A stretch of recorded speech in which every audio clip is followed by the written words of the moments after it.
Hai korang, saya Ai, saya dari BG Sound. Hari ni Ai nak review satu lagi speaker dari brand EV, Everest 12. Ini sama juga macam Everest 8 tadi, yang mana dia ada function Bluetooth, Bluetooth ke speaker, Bluetooth ke handphone, dan dia boleh sambungkan juga ke mixer.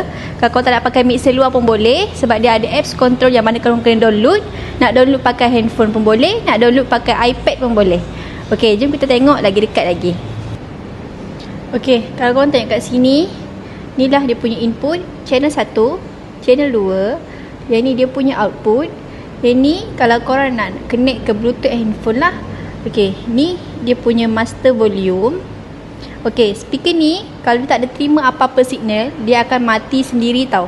Tapi bila dia dah mati, korang tak payah nak tekan switch on off dia. Korang just tekan kat sini je. Tekan kat sini, nanti dia akan hidup sendiri. Tapi dia akan ada delay dalam 3 ke 4 minit lah.